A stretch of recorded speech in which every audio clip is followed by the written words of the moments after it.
The Matrix is everywhere. It is all around us. Even now, in this very room. You can see it when you look out your window or when you turn on your television.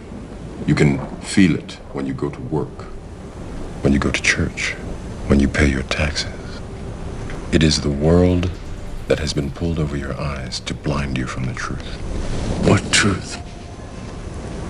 That you are a slave, Neo. Like everyone else, you were born into bondage. Born into a prison that you cannot smell or taste or touch. A prison for your mind.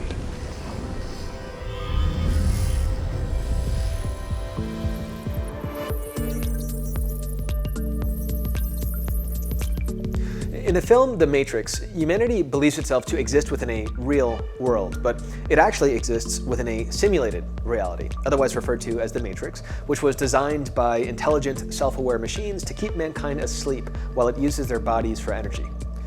Now, The Matrix is a fictional movie, but after spending the greater part of the last decade deeply exploring its numerous themes and philosophical inspirations, I would actually argue that it's a more accurate representation of reality than the reality that we perceive.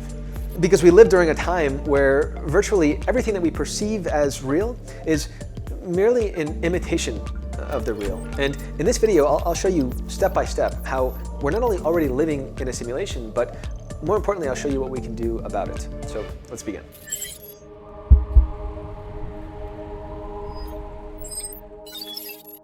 Reality as we know it is an anti-nature simulation. This isn't real. What is real? How do you define real? If you're talking about what you can feel, what you can smell, what you can taste and see, then real is simply electrical signals interpreted by your brain. So when explaining this concept to others, I found that the easiest way is to start by understanding the following. Nature is the true reality. Everything that is not nature, i.e. everything created by man, is essentially two things. First, everything created by man increasingly exists as a more believable simulation of the real thing that it's replacing. Processed food is an increasingly believable simulation of real food. Pornography is an increasingly believable simulation of real sexual intimacy. Video games are an increasingly believable simulation of real games. Digital social networks are an increasingly believable simulation of real social networks, where the real people that we think we're observing and interacting with are merely the projected residual self-image of those people. We see only what they want to show us, which tends to be stuff that confirms who they believe or desire themselves to be. Even the universe itself is now being simulated in the form of a metaverse. Your appearance now is what we call residual self-image. It is the mental projection of your digital self. Second, everything created by man moves us further away from nature, further away from reality.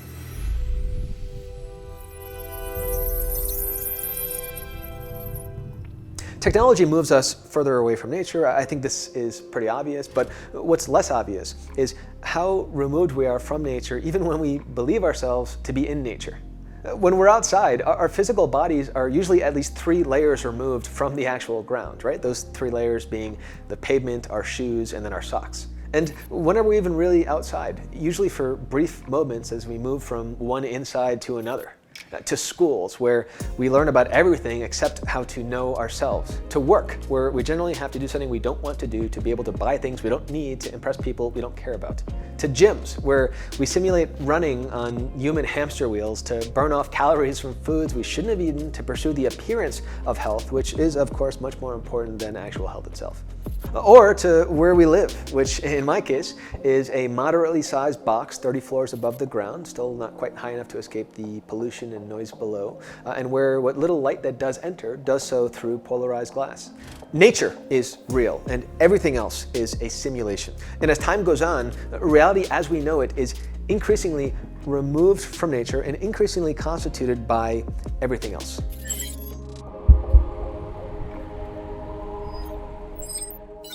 The simulation helps us to escape death. All creatures are destined to die. However, human beings, being the only creature capable of seeing into the future, are subsequently the only creature capable of contemplating the inevitable death that awaits them. Ernest Becker, an American cultural anthropologist and author of The Denial of Death, which is one of my top 5 favorite books ever, believed that if we were to truly grasp the significance of the inevitability of death, that we'd be paralyzed by anxiety. And so to lessen our fear of death, he posits that we try to overcome it by denying in some way that it is the final destiny of man. The true reality, which I'll simply refer to as nature, is where this awareness of death resides, because it's in nature where man must accept that he is a small, trembling animal who will decay and die. In the modern age, the primary way through which we're able to deny death is by moving further away from nature and by moving further into the simulation.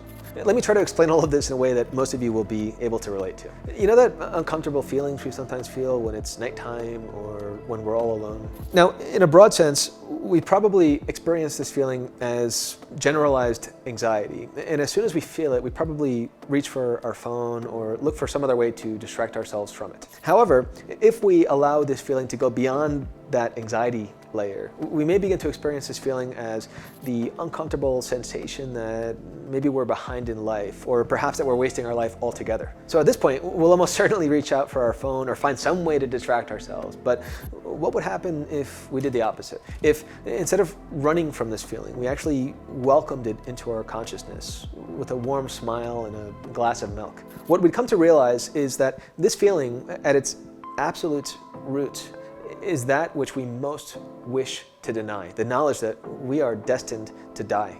The simulation understands this, and so while many of us see these various manifestations of the simulation, social media, Netflix, video games, as means by which we can improve life and make it more enjoyable, they're also a means by which we can escape the reality of death.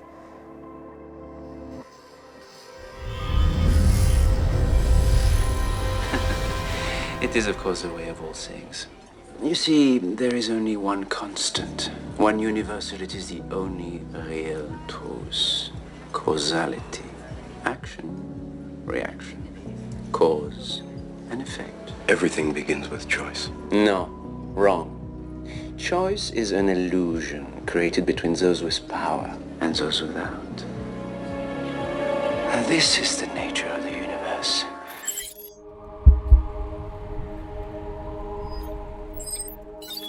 So, who controls the simulation?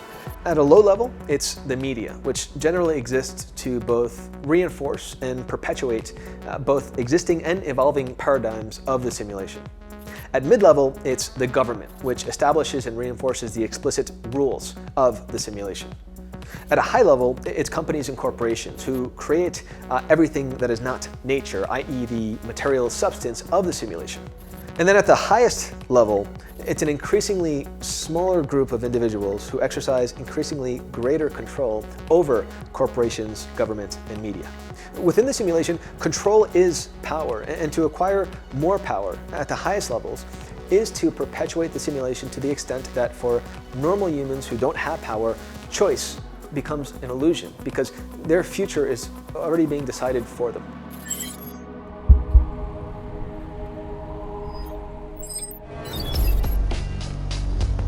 The Matrix is a system, Neo. That system is our enemy. But when you're inside, you look around, what do you see? Businessmen, teachers, lawyers, carpenters, the very minds of the people we are trying to save. But until we do, these people are still a part of that system, and that makes them our enemy. You have to understand, most of these people are not ready to be unplugged. And many of them are so inert, so hopelessly dependent on the system, that they will fight to protect it. The simulation is a complex system of control. So to put it simply, the simulation is the world that has been pulled over our eyes to blind us from the truth that we are its slaves. We agree to participate in and obey the simulation, and in return, we are granted the means by which we can either mitigate or fully retreat, fully escape from the horrifying reality of nature itself and the inevitability of death that waits us there. This is how people come to fervently support a particular political candidate without being able to name a single one of their policies, or how they can come to label someone as ignorant or dangerous without ever having authentically engaged with that person's ideas.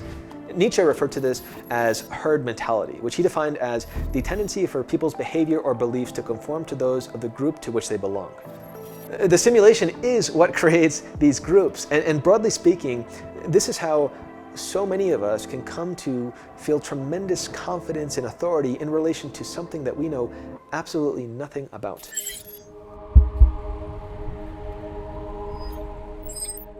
All right, guys, so here's the good news, perhaps a glimmer of hope for you guys. If you pay attention, you'll notice that there's actually a massive battle taking place. This small group of people with an increasing amount of power are actually fighting within themselves, trying to wrest power away at the highest levels, and in the process, they're making themselves more vulnerable than ever before. As a result, our distrust of media, governments, and corporations is at an all-time high. Alternatives are not only emerging, but they're being rapidly elevated by a growing number of people who are waking up from the dream of the simulation. These include more authentic information sources, and we can see a lot of them here on YouTube or on places like Substack and Reddit.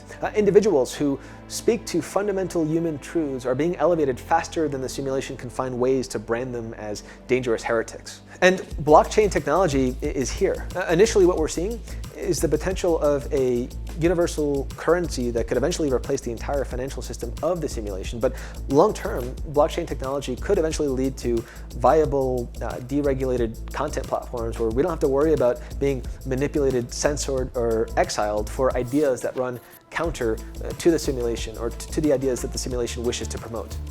The delicate illusion of control employed by the simulation is starting to crack, and we're seeing through those cracks into the potential of a future where power is wrested away from that small group and redistributed back to the masses. But who knows where all of this will truly end up. What I do know is it's more important than ever for people to free themselves from the invisible shackles of the simulation, to be able to gaze into the abyss of reality with ever-increasing clarity. And to do this, I have one major recommendation. Learn to look death squarely in the face. That's where our true freedom is hidden. I believe that's where all power truly begins.